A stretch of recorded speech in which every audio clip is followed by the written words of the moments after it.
Hello दोस्तों, मैं आपकी दोस्त प्रचुर सोना। तो काफ़ी दिनों से मुझे कुछ सवाल आ रहे हैं व्हाट्सएप पे कि आपने तो कहा है 7:30 वाले वीडियो में कि आप क्रिस्टल्स पे बिलीव नहीं करते, आप स्टोन्स पे बिलीव नहीं करते। तो उसी का जवाब मैं देना चाहती हूँ इस वीडियो के ज़रिए। सो बेसिकली होता क्या है कि जब हम ज्योतिषियों के पास जाते हैं तो हमें नॉलेज होता नहीं है ना। So half knowledge is always dangerous. तो वो जो बोलेगा वो आप करते जाते हो। तो जिस वक्त मुझे भी जो मिला वो उस वक्त के लिए सही था, क्योंकि हम यूनिवर्स के बच्चे हैं। तो यूनिवर्स को एग्जैक्टली पता होता है कि हमें किस वक्त क्या देना है। ठीक है। सो जैसे चीज़ें पहले होती थी कि मैं उनके पास जाती थी, पैसे स्पेंड करती थी और जो उपाय वो मुझे देते थे वो मैं कर देती थी। तो इसमें होता क्या था कि उन्होंने कहा है इसलिए मैं कर रही थी, है ना। उसका पूरा नॉलेज मैं कभी नहीं लेती थी। मैं ब्लाइंडली बिलीव करती थी कि हाँ इसने बोला है तो करना है।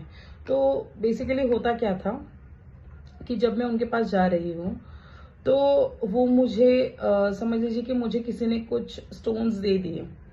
फिर मैं कहीं और जा रही हूँ, जैसे मैं मेरी रेखी के इवेंट्स में जाती थी तो वहां मुझे कहा जाता था, अरे तुमने ये स्टोन क्यों पहना है, तुमने गुरु और नीलम को साथ में क्यों पहना है, ये तो ऐसे हो गया कि चांद और सूरज को आपने साथ में रखा है। तो फिर थोड़ी नेगेटिविटी आ जाती थी, बट नॉलेज कुछ नहीं था। उसके बाद क्या हो जाता था, किसी ने कहा पहनो, किसी ने कहा उतार दो। फिर उसके बाद होता क्या था कि हमेशा मुझे ऐसा फील होता था कि जैसे कुछ भी डाउनफॉल आ गया तुरंत मैं उनके पास भागती थी, कुछ भी डाउनफॉल आ गया तुरंत मैं उनके पास भागती थी।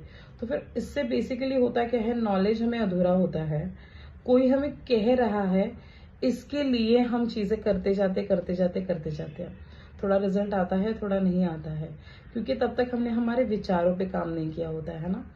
तो फिर जब मैं अंजना मैम से मिली, उसके बाद जब मैं अलाइनमेंट में आई तो ऑटोमेटिकली मुझे सही लोगों का साथ मिलने लगा। तो कुछ अच्छे गुरुजी भी मेरे जीवन में आए, जैसे शिलार गुरुजी आए। एक बार मैंने अंजना मैम के भाई का यूट्यूब चैनल है, तो उसके जरिए मैंने एक 1000 सब्सक्राइबर का एक छोटा सा टैग जीता था। मतलब मैं उनकी 1000 वाली सब्सक्राइबर थी, तो वो मुझे एक विनिंग में मिला था। तो उन्होंने भी काफ़ी अच्छा बताया मेरा, तो वो भी काफ़ी चीज़ें रेजोनेट की। तो जब आप अलाइनमेंट में आ जाते हो ना आफ्टर मेडिटेशन, तो सही लोगों का साथ मिलने लग जाता है ना। शिलार गुरुजी हैं, वो हमेशा मुझे हेल्प आउट करते हैं, तो उनके भी सजेशंस मुझे अच्छे लगते, क्योंकि काफ़ी छोटे छोटे रेमेडीज होते थे। तो फिर जब मैं सही हो गई तो सही लोगों का साथ मिल गया, तो फिर मैं ब्लेसिंग्स लेने के लिए उनके पास जाने लगी। तो पहले जहां मैं महीनों में 10 बार जाया करती थी, अब वहां मैं साल में 1 या 2 बार जाती हूँ। क्योंकि देखो, ज्योतिषी गलत है ये कभी मैं नहीं कहूंगी, क्योंकि अगर आज संकष्टी है तो संकष्टी का भी डेट और टाइमिंग वहां पे लिखा हुआ है, जो हमारे पूर्वजों ने पंचांग में लिखा है ना। तो आज भी सारे ग्रहों के बारे में पूरी दुनिया रिसर्च कर रही है, लेकिन 9 ग्रहों के बारे में ऑलरेडी हमारे पंचांग में लिखा हुआ है। तो ये शक्तियां थी, ये सिद्धियां थी, है ना। तो भारत एक सिद्धियों से भरा हुआ देश है, जहां बहुत संतों ने जन्म लिया, है ना। तो ये सारी उनकी ही रिसर्च है जो यूज होती है। बट मैं हमेशा एक ही सजेस्ट करूंगी कि जब तक आप अलाइनमेंट में नहीं हो ना, जब तक आप मेडिटेशन में नहीं हो, तब तक आपको सही चीजें कभी गाइड नहीं करेंगी। तो जैसे मैं अंजना जी से मिली, उसके बाद में जैसे मैं अलाइनमेंट में आई, उसके बाद मुझे सही लोगों का साथ मिलता गया। जैसे सही लोगों का साथ मिला तो सब कुछ सही होता गया। फिर जो मेरे गुरु है भावना गाला, रेखी जिनसे मैंने सीखा है, तो उसके सिलेबस में मैंने स्टोन्स के, क्रिस्टल्स के बारे में पढ़ा। फिर उसके बाद में मैंने काफ़ी एक्सपेरिमेंट्स किए अपने लोगों में। फिर जब मुझे सक्सेस मिलने लगा, उसके बाद में लोगों को क्रिस्टल्स देने लगे। तो बेसिकली होता क्या है कि जब मंदिर के बाहर जो नारियल हम खरीदते हैं तो वो नारियल होता है ना। वो जब मंदिर के अंदर जाता है और मंदिर से जब बाहर आता है तो वो प्रसाद बन जाता है। तो क्रिस्टल्स जो होते हैं, जैसे कि ये क्रिस्टल्स है, ठीक है, जो मैं पहनती हूँ, तो क्रिस्टल्स बेसिकली होता क्या है कि ये सिर्फ क्रिस्टल्स होते हैं विद द पावर ऑफ 20-15% ये वर्क करते हैं अगर आप ऑनलाइन मंगा लो। बट जब आप किसी हीलर से लेते हो तो उस हीलर का इंटेंशन और उसकी हीलिंग्स उसमें जब मिक्स हो जाती है, और उसके बाद वो जब पहना जाता है ना, तो वो आपके करियर में पुश का काम करता है ना। सो होता क्या है कि जब मैंने नॉलेज लिया पूरा क्रिस्टल्स के बारे में, फिर जब मैंने वो पहनना स्टार्ट किया, उसके बाद वो इफेक्ट देने लगे। सो सबसे ज्यादा इम्पोर्टेंट है आपके माइंड का रीप्रोग्राम होना, है ना, उसके बारे में आपको नॉलेज होना। सो हाफ नॉलेज हमेशा डेंजरस होता है।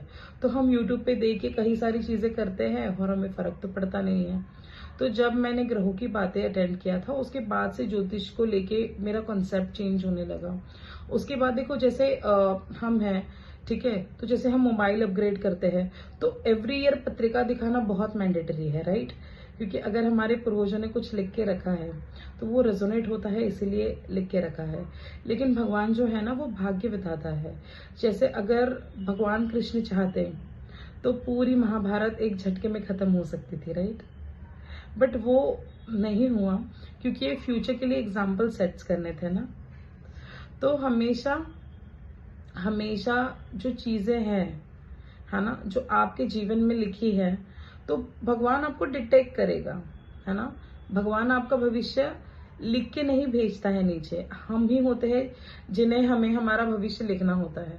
तो यहाँ होता क्या है कि हम खुद ही अलाइनमेंट में नहीं है, हम गलत लोगों के संगत में आ जाते हैं। जब आप गलत लोगों के संगत में आते हो तो हमेशा पैसा भी वेस्ट होता है और टाइम भी बर्बाद होता है ना। सो अब जिसको भी जिन्हें जिन्हें मैंने क्रिस्टल्स रेकमेंड किए हैं ना, उन सबके सक्सेस स्टोरीज मुझे आते हैं, सबके, है ना। तो बेसिकली होता क्या है कि जब आप किसी को हील करके उसको वो चीज देते हो जिसमें आपका भाव होता है कि उसका भला हो जाए, तो वो चीज आपको फलेगी, है ना। तो जैसे मैं मेरे क्लाइंट्स को जब क्रिस्टल ब्रेसलेट्स देती हूँ, तो मेरी फीलिंग होती है कि इसका अच्छा हो जाए, है ना। अगर मैं माइंड से सोचूंगी कि मुझे पैसे अर्न करने हैं, तो ना वो मुझे फलेगा ना वो उसको फलेगा, है ना। So money is a byproduct for me. तो यही लर्निंग्स लेके मैं बाहर निकली हूँ अंजना में से। तो यही होता है कि जब भी आप कोई चीज सच्चे भाव से करते हो ना, तो वो सामने वाले को भी फलती है। तो इंटेंशंस इंपॉर्टेंट होते हैं। तो 7:30 में होता क्या था कि मैं पैनिक हो जाती थी, क्योंकि मेरा थॉट प्रोसेस चेंज नहीं था। तो मैं कितने भी लोगों के पास चली जाऊं, मैं गलत लोगों को ही अट्रैक्ट करूंगी। तो जब मेरा थॉट प्रोसेस सही हो गया, मैं खुद अलाइनमेंट में आ गई, मेरे चक्रास अलाइनमेंट में आ गए, तो इसमें मुझे रेखी ने हेल्प किया और अंजना मैम के थॉट प्रोसेस ने हेल्प किया। तो जब मैं खुद अलाइनमेंट में आ गई, तो उसके बाद में अच्छे लोगों से पाला पड़ने लगा। तो जब अच्छे लोग लाइफ में आने लगे, तो ऑटोमेटिकली सब कुछ अच्छा होने लगा। तो सब कुछ डिपेंड करता है आपके थॉट प्रोसेस पे। तो पहले अपना थॉट प्रोसेस बदलिए, चीजें ऑटोमेटिकली चेंज हो जाएंगी, है ना।